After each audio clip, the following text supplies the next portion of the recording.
എൻ്റെ എല്ലാ കൂട്ടുകാർക്കും ഇന്നത്തെ അടിപൊളി റിവ്യൂലോട്ട് സ്വാഗതം.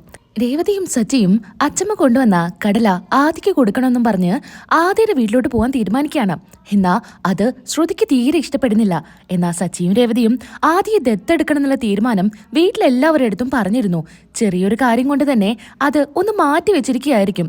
വീണ്ടും ആദിയെ കാണാൻ പോകുന്നത് വിമലാന്റിയോട് ആദിയെ ദത്തെടുക്കേണ്ട കാര്യം പറയാനാണോ എന്നൊരു ചെറിയ സംശയം ശ്രുതിക്കില്ലാതില്ല. അതുകൊണ്ട് തന്നെ ശ്രുതി വേഗം തന്നെ അമ്മയ്ക്ക് വിളിക്കുന്നുണ്ട്. ആദിയാണ് ഫോൺ എടുക്കുന്നത്. അമ്മ എപ്പോഴും എങ്ങോട്ട് വരിക? അമ്മമ്മയ്ക്ക് എപ്പോഴും വയ്യായ, ഭയങ്കര ക്ഷീണ, എപ്പോഴും ഉറങ്ങിക്കൊണ്ടേ ഇരിക്കുക. അമ്മ ഇവിടെ വന്ന് അമ്മമ്മേനെ നോക്കുവോ? എന്താ മോനെ, അമ്മയ്ക്ക് വരാൻ പറ്റാത്തോണ്ടല്ലേ അമ്മ വരാത്തെ? മോൻ അമ്മമ്മയ്ക്കൊന്ന് ഫോൺ കൊടുത്തേ. അങ്ങനെ വിമലാന്റിക്ക് ആദ്യം ഫോൺ കൊടുക്കുന്നുണ്ട്. ഈ സമയത്ത് അവിടെ ഒരു നേഴ്സും കാണും. രാവിലെയും വൈകിട്ടും മരുന്ന് കൊടുക്കാനും ഭക്ഷണം കൊടുക്കാനുമായിട്ട് ഒരു നേഴ്സിനെ ഏർപ്പാടാക്കിയിട്ടാണ് ശ്രുതി ഹോസ്പിറ്റലിൽ നിന്ന് വിമലാന്റിയെയും ആദിയെയും വീട്ടിലോട്ട് അയച്ചിട്ടുണ്ടായിരിക്കാം. അമ്മയ്ക്കിപ്പോ കുഴപ്പമൊന്നുമില്ലല്ലോ? ഏയ് ഇല്ല, രാവിലെയും വൈകിട്ടും ഇവര് വരുന്ന കാരണം എനിക്ക് വേറെ ബുദ്ധിമുട്ടൊന്നും തോന്നില്ല. ചെറിയൊരു ക്ഷീണമുണ്ട്. മരുന്ന് കഴിക്കുമ്പോൾ അത് കുറയുന്നുണ്ട്. ആണോ? എന്തായാലും കറക്റ്റായിട്ട് അമ്മ മരുന്ന് കഴിക്കണം, ഭക്ഷണവും കഴിക്കണം. അല്ല കല്യാണി, നീ എന്താ ഇപ്പൊ വിളിച്ചേ? അത് പിന്നെ ആ സച്ചിയും രേവതിയും ഇങ്ങോട്ട് വരുന്നുണ്ടെന്ന് പറയുന്നുണ്ട്. അച്ചമ്മ നാട്ടിന്ന് കുറച്ച് കടല കൊടുത്തു വിട്ടിട്ടുണ്ട്. ആദിക്ക് കൊടുക്കാനായിട്ടാ അവരങ്ങോട്ട് വരുന്നത്. അമ്മ ഒരു കാര്യം ചെയ്യേ, ആദിയെ എങ്ങോട്ടെങ്കിലും മാറ്റ്. അവരെന്തായാലും ആദിയെ കാണണ്ട. ഞാൻ എങ്ങോട്ട് മാറ്റാനാടി? നീ എന്താ ഈ പറയുന്നേ? അവരാദിയെ കണ്ടാൽ ശരിയാവില്ല. എപ്പോഴും പറയുന്നുണ്ട് ആദിയെ ദത്തെടുക്കേണ്ട കാര്യം. അഥവാ ഇനി അതിനെക്കുറിച്ച് സംസാരിക്കാനാണെങ്കിലോ അങ്ങോട്ട് വരുന്നത്. ആദിയെ അടുത്ത വീട്ടിലോട്ട് മാറ്റാമ്മ. അവര് വന്നു കഴിഞ്ഞാ ആദ്യ ഇവിടെ ഇല്ലേ എന്ന് പറഞ്ഞാ മതി. എന്താ കല്യാണി നീ പറയുന്നേ? ഞാൻ ഇവനെ എങ്ങോട്ട് മാറ്റാനാ? അടുത്ത വീട്ടില് സിന്ധു ചേച്ചി ഉണ്ടല്ലോ, അവനെ ചേച്ചിയുടെ വീട്ടിലോട്ട് പറഞ്ഞു വിട്. ഇപ്പോഴൊന്നും ഇങ്ങോട്ട് വരണ്ട എന്ന് അവന്റെ അടുത്ത് പറ. അങ്ങനെ ഫോൺ കട്ട് ചെയ്യുന്നുണ്ട് ശ്രുതി. പിന്നീടായിട്ട് കാണിക്കുന്നത് കടല കൊണ്ട് ശ്രീകാന്ത് ബർഫി ഉണ്ടാക്കുകയാണ്. അടിപൊളിയായിട്ട് വെറൈറ്റി ആയിട്ടാണ് തയ്യാറാക്കുന്നത്. വർഷ വന്ന് ശ്രീകാന്തിനോട് ചോദിക്കുന്നുണ്ട്, ശ്രീകാന്തേ ആയോ? എനിക്കൊന്ന് ടേസ്റ്റ് ചെയ്യാനാ. ഇതാ ഈ ഇരിക്കുന്നു, നീ ടേസ്റ്റ് ചെയ്ത് നോക്ക്. ശ്രീകാന്തേ ഒരു രക്ഷയുമില്ല, അത്രയ്ക്കും ടേസ്റ്റാ. രേവതിയാണെങ്കിൽ അടിച്ചു വാരുമായിരിക്കും. ചേച്ചി ഇങ്ങ വാ, ഇതൊന്ന് കഴിച്ചു നോക്കെന്ന് പറയുന്നുണ്ട്. എന്നാ ചന്ദ്ര കണ്ട അത് മതി. വർഷയും രേവതിയും ചെറുതായൊരു നാടകം കളിക്കുകയല്ലേ ചന്ദ്രയുടെ മുൻപില്. രണ്ടാളും ഭയങ്കര പിണക്കത്തിലാണെന്ന്. അങ്ങനെ രേവതി വന്ന് ടേസ്റ്റ് ചെയ്യാണ്. ശ്രീകാന്തേ നല്ല ടേസ്റ്റ് ഉണ്ട്, ഇതിനൊരു പ്രത്യേക ടേസ്റ്റ് ഉണ്ടല്ലോ. ഇതിൽ ഞാനേ തേങ്ങയും മറ്റു പല ചേരുവകളും ചേർത്താ ഈ ബർഫി ഉണ്ടാക്കിയിരിക്കുന്നേ. ശ്രീകാന്തേ ഇത് തന്നെ നിനക്കൊരു ബിസിനസ് ആയിട്ട് എടുക്കാലോ. ഇത് നമുക്ക് ഉണ്ടാക്കി വിൽക്കാം. എവിടുന്ന് ഇന്നത്തെ കാലത്ത് ഈ ബർഫിയൊക്കെ ആര് കഴിക്കാനാ? വലിയ വലിയ വില കൂടിയ ചോക്ലേറ്റ് ഒക്കെ അല്ലേ കഴിക്കാ. നമ്മുടെ നാട്ടിലാ ഇതിനൊന്നും വിലയില്ലാത്ത. പുറത്തൊക്കെ ഇതിന് 5 രൂപയുടെ സ്ഥാനത്ത് 500 രൂപയ്ക്ക് വാങ്ങിക്കാൻ ആളുണ്ട്. നമുക്ക് അങ്ങനെ ഒരു ബിസിനസ് നോക്കിയാലോ? ആദ്യം എന്തായാലും റെസ്റ്റോറന്റ് തുടങ്ങട്ടെ, എന്നിട്ട് ബാക്കി കാര്യങ്ങളൊക്കെ തീരുമാനിക്കാം എന്ന് ശ്രീകാന്ത് പറയാണ്. അങ്ങനെ രേവതിയും ശ്രീകാന്തും വർഷയൊക്കെ സംസാരിച്ചിരിക്കുന്ന സമയത്ത് അങ്ങോട്ട് ചന്ദ്ര വരികയാണ്. ചന്ദ്രയെ പെട്ടെന്ന് വർഷ കാണുമ്പോ ശ്രീകാന്തിന്റെ അടുത്തോട്ടൊക്കെ മാറി നിൽക്കാണ്. അല്ലെങ്കിൽ ശ്രീകാന്തേ എന്തിനാ ഏട്ടത്തിക്ക് നീ കൊടുക്കുന്നേ? അവർക്ക് വേണമെങ്കിലേ അവരുണ്ടാക്കി കഴിച്ചോട്ടെ. ഞാൻ അപ്പോഴേ പറഞ്ഞതാ ഒരു അകലിട്ടിട്ട് നിൽക്കണമെന്ന്. ഇവരുടെ സ്വഭാവം നമുക്ക് മനസ്സിലായതല്ലേ. എന്നാ ഇത് കാണുമ്പോ രേവതിയും പറയുന്നുണ്ട്, അല്ലെങ്കിലും നിങ്ങളുടെ ഈ മിഠായി ഒന്നും എനിക്ക് വേണ്ട.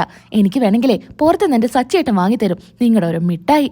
മരുമക്കള് രണ്ടുപേരും വഴക്കിടുന്ന് കാണുമ്പോ ചന്ദ്ര ചിരിക്കുന്നുണ്ട്. എടി രേവതി, നീ എന്തിനാ അവളെ അടുത്ത് തർക്കുത്തരം പറയാൻ നിൽക്കുന്നേ? മര്യാദയ്ക്ക് നിന്റെ പണി നോക്കി പൊക്കോ. അമ്മ ആദ്യേ ഇവളുടെ അടുത്ത് മര്യാദയ്ക്ക് സംസാരിക്കാൻ പറ. നീ ഒരു മര്യാദ പഠിപ്പിക്കാൻ വന്നിരിക്കുന്നു, മര്യാദയ്ക്ക് പോടിയെന്നും പറഞ്ഞ് രേവതിയെ പറഞ്ഞു വിടാണ്. എന്നാ ചന്ദ്ര വർഷയുടെ അടുത്ത് പറയുന്നുണ്ട്, വർഷേ നീ ഇപ്പോഴാ എന്റെ മരുമകളായത്. ആ പൂക്കാരിയെ ഉണ്ടല്ലോ നിർത്തേണ്ട സ്ഥാനത്ത് നിർത്തണം, അല്ലാത്തോണ്ടാ നിന്റെ തലയിൽ കയറാൻ വരുന്നേ. ഇപ്പൊ എനിക്ക് എല്ലാം മനസ്സിലാവുന്നുണ്ട് ആന്റി, ഞാൻ അങ്ങനെ തന്നെയല്ലേ നിൽക്കുന്നതെന്ന് വർഷയും പറയണം. എന്നാ ശ്രീകാന്ത് ബർഫി എടുത്ത് അമ്മയ്ക്ക് കൊടുക്കാണ്. അമ്മേ ഇതൊന്ന് ടേസ്റ്റ് ചെയ്ത് നോക്കിയേ. കൊള്ളാലോ ശ്രീകാന്തേ, നന്നായിട്ടുണ്ട്. ഇതൊരേ ബിസിനസ് ആയിട്ട് എടുക്കാം. ഇത് തന്നെ ആന്റി ഞാനും ശ്രീകാന്തിന്റെ അടുത്ത് പറഞ്ഞത്. നീ ഒരു കാര്യം ചെയ്യേ, ഞാൻ ബാമയുടെ വീട്ടിലോട്ട് പോവാ, കുറച്ച് എനിക്ക് പാക്ക് ചെയ്തതായെന്ന് ശ്രീകാന്തിന്റെ അടുത്ത് പറയുമ്പോൾ ഒരു പാത്രത്തില് കുറച്ച് കടലമിഠായൊക്കെ എടുത്ത് അമ്മയ്ക്ക് കൊടുക്കാണ്. എന്നാ ശരിയെന്നും പറഞ്ഞ് ചന്ദ്ര അവിടുന്ന് പോവാണ്. ചന്ദ്ര പോയി കഴിയുമ്പോൾ രേവതി ഇങ്ങനെ നോക്കുന്നുണ്ട് പോയോ എന്ന്. ശ്രീകാന്താണെങ്കിൽ പടി കടക്കുന്നവരെ നോക്കി നിൽക്കുകയാണ്. പോയി, സമാധാനം. ചേച്ചി സോറി ചേച്ചി, അമ്മയുള്ള കാരണ ഞാൻ അങ്ങനെയൊക്കെ സംസാരിച്ച്. എനിക്കറിയാലോ എന്നാന്നാവോ നമ്മൾ തമ്മിലുള്ള ഈ കള്ളത്തരം അമ്മ പിടിച്ചു കഴിഞ്ഞാ എണ്ണയിലിട്ട് വട പൊരിക്കുന്ന പോലെ നമ്മൾ പൊരിച്ചെടുക്കും, അത് ഉറപ്പാ. ഞാനേ എല്ലാവരും ചേർന്ന് എൻ്റെ അടുത്ത് പറഞ്ഞ കാരണാ ഇതുപോലെയൊക്കെ കാണിക്കുന്നേ. അല്ലെങ്കിൽ ഞാനിങ്ങനെയൊന്നും ചെയ്യില്ല. എനിക്കാരെയും പേടിയില്ല. എന്നോട് കളിക്കാൻ നിന്നാ ചട്ടകം പഴിപ്പിച്ച് ഞാൻ കൈമ വെക്കും. വർഷേ അതെന്റെ അമ്മയാ, അതെ, നിന്റെ അമ്മയാണെങ്കിലും എന്റെ അമ്മയാണെങ്കിലും തെറ്റ് ചെയ്താൽ ഞാൻ അങ്ങനെ തന്നെയാ ചെയ്യാ. വാ നമുക്ക് ഉള്ളിലോട്ട് പോയെന്നും പറഞ്ഞ് രേവതിയെ വിളിച്ച് വർഷ ഉള്ളിലോട്ട് പോവാണ്. പിന്നീടാണെങ്കിൽ ആദ്യം കാണാനായിട്ട് വിമലാന്റിയുടെ വീട്ടിലോട്ട് ചെല്ലുന്നുണ്ട്. വളരെ സന്തോഷത്തോടു കൂടിയാണ് സച്ചി രേവതിയും കയറി ചെല്ലുന്നത്.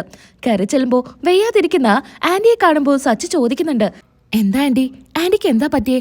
മുഖക്കാകെ ക്ഷീണിച്ചിരിക്കുന്നുണ്ടല്ലോ. അപ്പോ അവിടെ നിൽക്കുന്ന ആ നേഴ്സ് പറയുന്നുണ്ട്, ആന്റിക്ക് ബി.പിയുടെ പ്രശ്നമുണ്ടല്ലോ. ബി.പി കൂടിയ കാരണം ചെറിയൊരു തലകറക്കം. ഹോസ്പിറ്റലിൽ പോയപ്പോ ഒരു ചെറിയ മൈൽഡ് അറ്റാക്ക് ആണെന്നാ പറഞ്ഞത്. അയ്യോ, എന്താ ആന്റി? എന്നിട്ട് ആന്റി എന്താ ഞങ്ങളെ അറിയിക്കാഞ്ഞേ? ഞങ്ങളോട് പറഞ്ഞിരുന്നെങ്കിൽ ഞങ്ങൾ ഹോസ്പിറ്റലിലോട്ട് വരുമായിരുന്നല്ലോ. നിങ്ങളെ എന്തിനാ വെറുതെ ബുദ്ധിമുട്ടിക്കുന്നതെന്ന് കരുതിയിട്ടാ. ഞങ്ങൾക്ക് എന്ത് ബുദ്ധിമുട്ട്? ആന്റി ഒന്ന് വിളിച്ചാ മതിയായിരുന്നു, ഞങ്ങൾ അപ്പൊ തന്നെ വന്നേനെ. അല്ല, ആന്റിയുടെ മകള് വന്നിരുന്നോ? അവള് എല്ലാ കാര്യങ്ങളും ഹോസ്പിറ്റലിൽ ചെയ്തു. എന്നെ നോക്കാനായിട്ട് അവളെ ഏൽപ്പിച്ചതാ ഈ നേഴ്സിനെ. അല്ല ആന്റി, ആദ്യം കണ്ടില്ലല്ലോ. ആദ്യം എവിടെ? ഇതില് അച്ഛമ്മ നാട്ടിന്ന് കൊടുത്തു വിട്ട കടലയാ. അതിന്റെ കൂടെ ശ്രീകാന്ത് കുറച്ച് കടലമിഠായി ഉണ്ടാക്കിയിട്ടുണ്ട്. അതും ഞങ്ങൾ ആദ്യക്കായിട്ട് കൊണ്ടുവന്നതാ.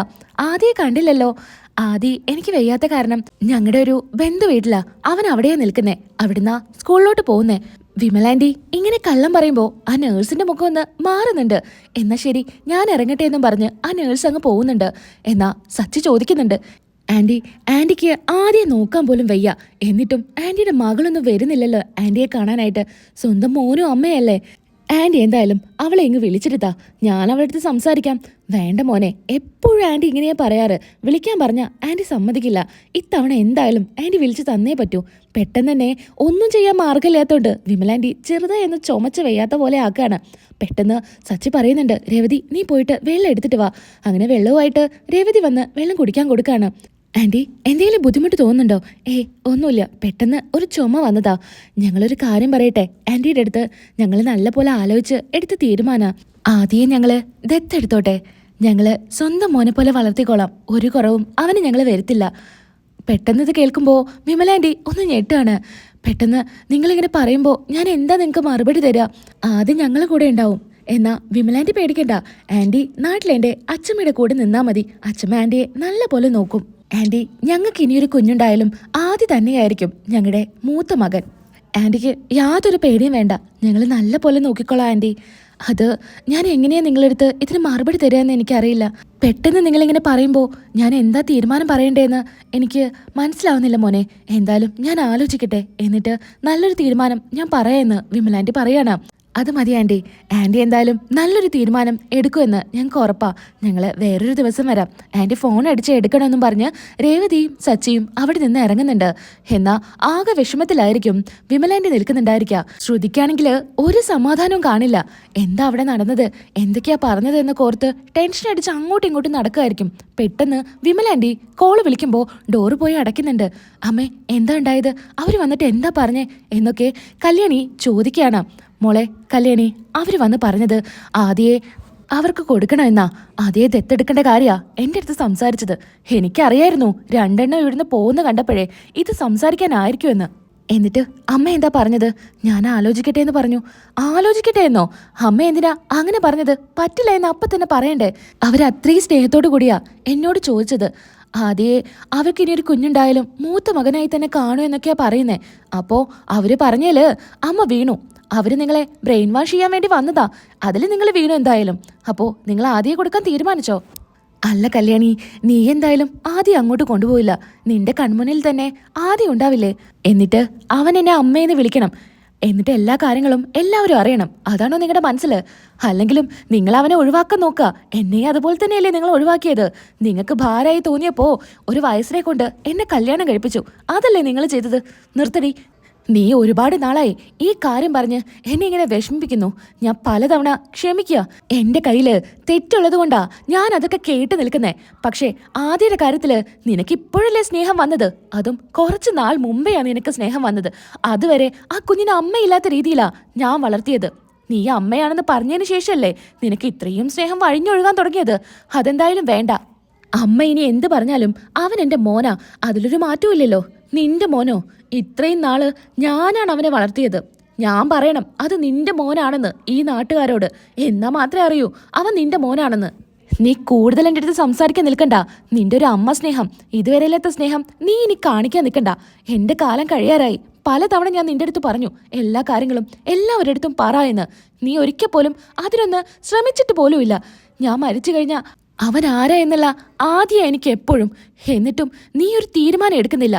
സച്ചിയും രേവതിയും അങ്ങനെയല്ല, അവർ പൊന്നു പോലെ നോക്കും ആദ്യയെ. ഞാനെന്തായാലും അക്കാര്യം അവരുടെ അടുത്ത് പറയാൻ തീരുമാനിച്ചു. എന്താ അമ്മ ഈ പറയുന്നേ? അവൻ എൻ്റെ മോനാ, അവനൊരു കുറവില്ലാതെ ഞാൻ നോക്കിക്കോളാം. ഞാൻ ജീവനോടെ ഇരിക്കുമ്പോൾ അവന് മറ്റൊരാൾക്ക് കൊടുക്കാൻ ഞാൻ സമ്മതിക്കില്ല. അവരിനി വരുമ്പോൾ അമ്മ പറയണം പറ്റില്ല എന്ന്. കല്യാണി, ഞാനിനി ഒരുപാടൊന്നും ക്ഷമിക്കില്ല. നീ എത്രയും വേഗം ആദ്യയെ നിന്റെ കൂടെ കൊണ്ടുപോയിരിക്കണം. അല്ലെങ്കിൽ ഞാൻ ആരാണെന്ന് നീ അറിയൂ എന്ന് വിമലാൻറ്റി പറയാണ്. വിമലാൻറ്റിയുടെ ഈ ഒരു സംസാരവും രീതിയൊക്കെ കാണുമ്പോൾ കല്യാണിക്ക് ഒരുപാട് പേടിയാവുന്നുണ്ട്. കാരണം മകനെ വിട്ടുകൊടുക്കേണ്ടി വരുമോ എന്നൊരു സങ്കടം. അങ്ങനെ സച്ചി രേവതിയും ഇക്കാര്യം വീട്ടിൽ വന്ന് സംസാരിക്കുന്നൊക്കെയുണ്ട്. അച്ഛനോട് സമ്മതം ചോദിച്ച് പെട്ടെന്ന് തന്നെ ആദ്യം ദത്തെടുക്കേണ്ട കാര്യം തീരുമാനിക്കുന്നുണ്ട്. അത് നമുക്ക് നാളത്തെ എപ്പിസോഡിൽ പറയാം. നമ്മുടെ വീഡിയോ ഇഷ്ടപ്പെടുന്നുണ്ടെങ്കിൽ ഒന്ന് സബ്സ്ക്രൈബ് ചെയ്തേക്കണേ. സബ്സ്ക്രൈബ് ചെയ്താൽ മാത്രം പോരാ, ഒന്ന് ലൈക്ക് ചെയ്യാനും ഷെയർ ചെയ്യാനും നിങ്ങളുടെ വിലയേറിയ കമന്റ് അറിയിക്കാനും മറക്കരുതേ. അടുത്ത വീഡിയോയിൽ നമുക്ക് വീണ്ടും കാണാം. അതുവരയ്ക്കും എൻ്റെ എല്ലാ കൂട്ടുകാർക്കും ടാറ്റാ.